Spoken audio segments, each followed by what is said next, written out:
Hello, this is Radio Free Flint. You're listening to Arthur Busch. Today's episode is with author Gregory Fournier, who's written a book about serial killer John Norman Collins. Mr. Collins operated around the University of Michigan campus in Ann Arbor in the late 1960s. He was convicted of killing a young lady and sentenced to life in prison without parole. Mr. Collins' crimes is believed to kill several other women, both in Michigan and as well as California, gripped the state of Michigan and the nation in the vastness of and the brutality of his killings. John Norman Collins gave rise to the term serial killer. Before that, we never really referred to them as serial killers. This Radio Free Flint podcast comes to you by way of anchor.fm. We also have a website which is located at www.radiofreeflint.media. That's www.radiofreeflint.media, where you can see this episode in video or follow any other podcasts episodes that we've released. And we hope that you would do so. Also, we plan to put out a newsletter in the near future, and if you'd like to get a copy of our newsletter once a month, please go to the website and subscribe, or you can just send us an email, and we'll take care of it that way.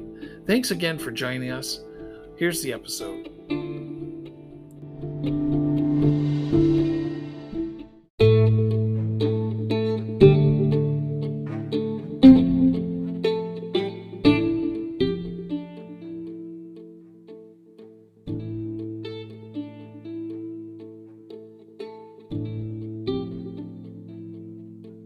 Okay, you're listening to Radio Free Flint.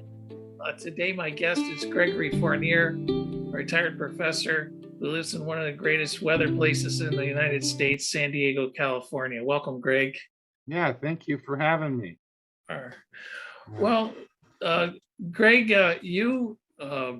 this is your second round here with me, and you're the first author that I've invited back twice. So either that says I'm hard up for guests or you're really good. And my audience really liked your time with us when you talked to us about the Purple Gang, and so I thought I'd work on another book that you did, although it's a couple of years ago. It's a fascinating case. It's an unsolved murder, the John Norman Collins case, and I'd like to talk to you about that. You wrote a book about it. Yeah, Terrorized in Ypsilanti, John Norman Collins Unmasked. And the unmasked part is that I don't feel that there was ever a good account of who he was and how he got that way. And it's actually been pretty well received. The first book that came out, I hate to give a plug for it, but it's called The Michigan Murders. And the guy who wrote it 5 years after the fact. And I wrote my book over 50 years after the fact. So I had the benefit of hindsight. But I also had the benefit of being on the campus at the time, understanding the campus culture, being in that neighborhood, which was just south of Eastern Michigan University's campus. And the students called it the student ghetto because the homes were 100 years old. You at one time lived in Ypsilanti at the same time that John Norman Collins lived there. We were students at Eastern. He was a year ahead of me, but he lived a block down the street from me. And before I knew about him and any of this, ugly business, I had a couple of I don't want to call them run-ins, but encounters with him. And they were always negative. And, one time he took a swing at me. Actually, he was trying to clothesline me while I was walking down the street.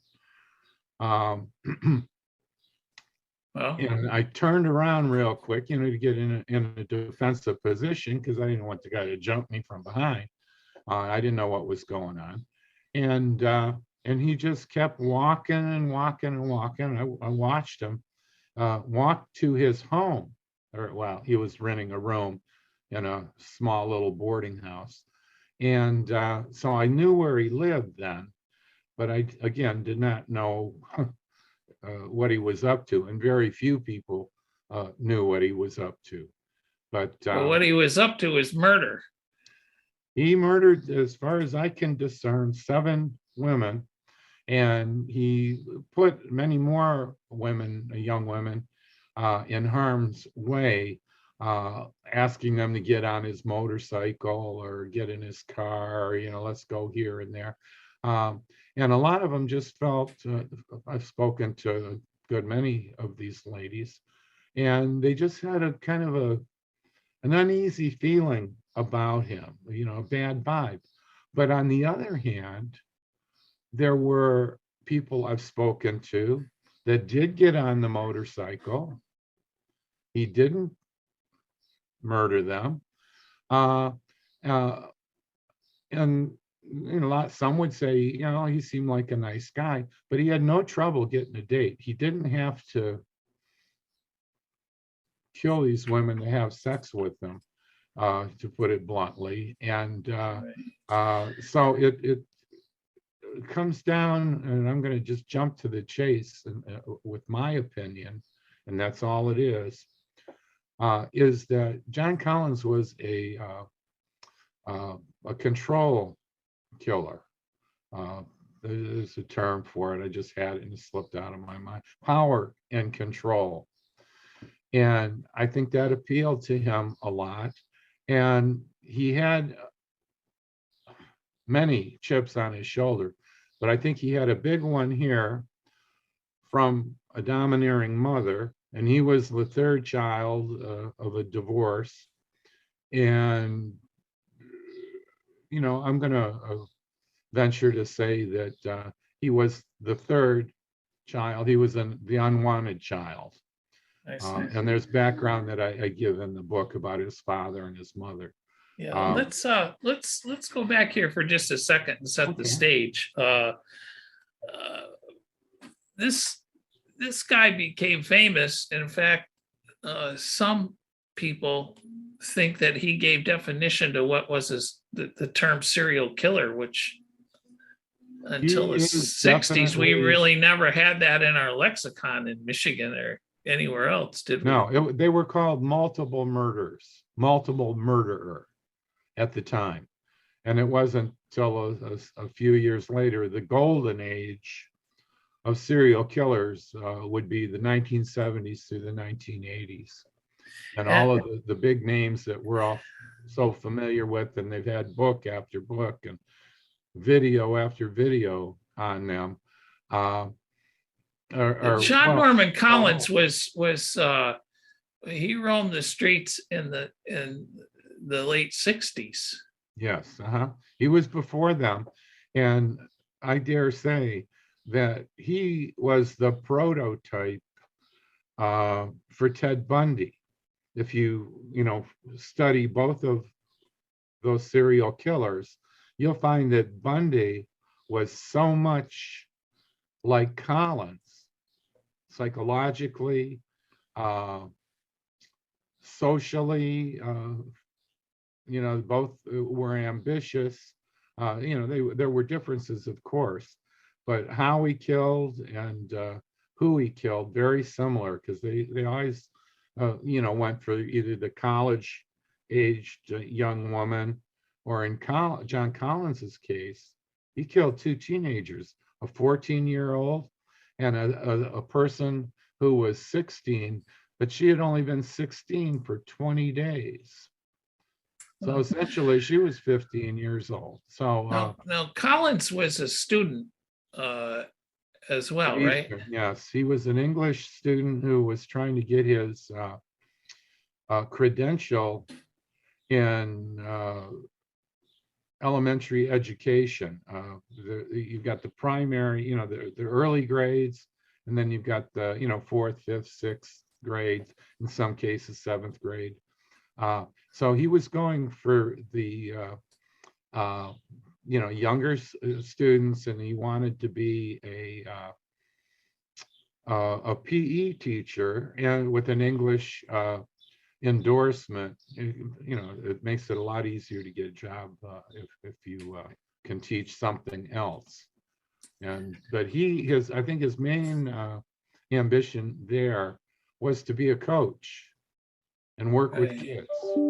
Now Collins also fit in in the Eastern Michigan University community at the time. Yeah, and I can give you a little scenario about that, or synopsis, I should say.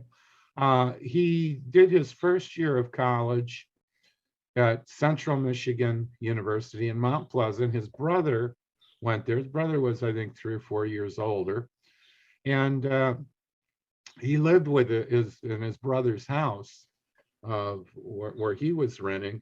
But that first year, he just didn't like it, didn't feel comfortable in Mount Pleasant. And so he wanted to get closer to home.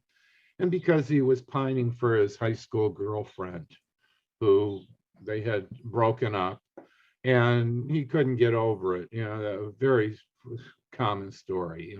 The man just can't face the fact that she's not interested anymore, or doesn't feel comfortable with him. And so he got back closer by coming to Eastern Michigan, which was about 50 miles from his home in Center Line, a little bit north of Detroit. Center Line is kind of city within a city, I think, within Warren, Michigan. Right. And he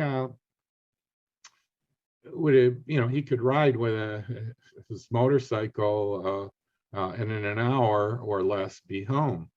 And he tried to get back with his girlfriend once he got back to Ypsilanti. That had to be in 1966. And he asked her out on a date, and I talk about it in the book. And he says, "Do you think you could get back together again?" And basically she said no. So I think he felt like he had the rejection of his mother on the one hand, and the rejection with the girlfriend on the other. And I don't think that he was emotionally, psychologically able to get over either one of those things. And I think he developed anger to a point of murder. Wow. Now, he was in a fraternity, I read someplace. He was a Theta Chi, which was the Animal House fraternity on Eastern's campus. And there were a bunch of jocks who were dedicated to party and hardy, drinking a lot of alcohol, and bagging women. I'm trying to think of a better way to say it, but that's essentially what it was. And of course, when the new freshman class comes in, they hold these kegers and so on. And they draw a lot of, young women to these. There'd be a crowd, 300-400 people. They'd have to close the street. And so I think he saw that as a way to meet women. Greg, this case drew more than a little attention in Michigan at the time, because I remember when I was a kid, this scared the hell out of a lot of people. Well, this was good. And the reason I named the book the way I did, Terror in Ypsilanti, was because the fear was profound and widespread there more than anywhere. And I've had so many people who were children at the time remember their parents not letting them go out of the house, just being very protective, clamping down on them. and that leaves a big impression on a young kid. Yeah, now you would think that somebody who was, becoming a household name within southeastern Michigan would have been somebody whose dirty deeds, if you will, would have carried him into infamy for a long time. But his fame really was short-lived. And, I have a theory. I believe it's more than a theory on why. And it was because how his case was handled. And Neil Fink and Joseph Louisel, Detroit lawyers, were his lawyers. And Neil in particular was a very tenacious lawyer. And, he'd object at the top of, just something come up, bang, he'd be on it. So it was not a real smooth trial. But the real story for Collins not being better known has to go to the prosecutor in Washtenaw County. And he had, the year before, had a man who was a killer of 2 homosexual youths. And he lived in, his name was Ralph Nuss, and he lived in Ann Arbor, I think. And one of the kids he killed was, kids, 18, 19, 20 years of age, was from Ypsi. And the other was from, of all places, Windsor, Ontario. And he was convicted of those murders. And then there was some kind of change in the Michigan court procedures or in the sentencing law. I'm not exactly certain what that circumstance was. At the top of my head, I could find out. But and so Nuss, because of the changes in sentencing and so on, his lawyer got him off. And so Delhi, the prosecutor in Ann Arbor, wanted, to put him back behind bars. He was still a dangerous man as far as he was concerned. And Nuss was able to walk on that. And part of the reason is that there was both of the murders were tried together, and so he didn't have a second case to fall back on. So by trying to go after Nuss again was double jeopardy, and he got out. Okay, now talking about Collins. When that case came out, the prosecutor remembered what had happened just a year previous, and he made the decision to only prosecute Collins for one of the murders. And I don't think he thought of the larger aspect of it, in that to be officially FBI certified serial killer, you have to have 3 separate murders with a cooling off period, similar MOs, and there were 4 or 5 different categories, okay? So Collins was only tried for one of the cases, even though there were other very strong cases. Were there 6 other victims? There were 6 other victims, and one of them was from California. And that was a slam dunk case, which I talk about in the book, and it involves Governor Ronald Reagan and Governor William Milliken. And Milliken would not extradite Collins, even though there was a better case in California, and he would have gotten. Did they have the death penalty then? He would have gotten the death penalty if he had been convicted, but there's no question that the prosecutors out there had all the evidence they needed, physical and circumstantial evidence. So at any rate, 2 or 3 of the other Michigan murders, Delhi could have brought a case for them, but he wasn't aware of, how history would, his decision would tend to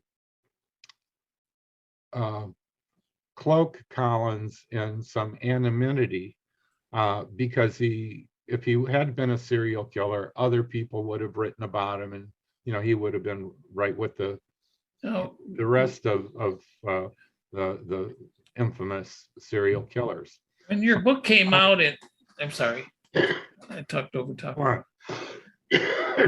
Excuse me. When your book came out in 2016, it sort of stirred up the hornet's nest a little bit, and there became some interest in the DNA evidence that had been developed. Mm-hmm. And I think it was the Detroit Free Press, or might have been you, discovered that at least 2 samples, DNA samples from two of the victims, had never been tested. They had possession of it, but they didn't proceed to do testing for some reason. Collins, to talk about that first, continually refused to give DNA until it was state law that all prisoners had to, give saliva or blood samples, whatever. But by the time they came around to DNA, one of the cases, a family brought the case with the DNA, and they brought the case, and somebody else was determined to have killed that victim, and it was assumed that Collins killed Jane Mixer. And DNA evidence in the 1980s, I believe it was, proved that the person who had murdered Mixer was someone else. So that's the one DNA aspect.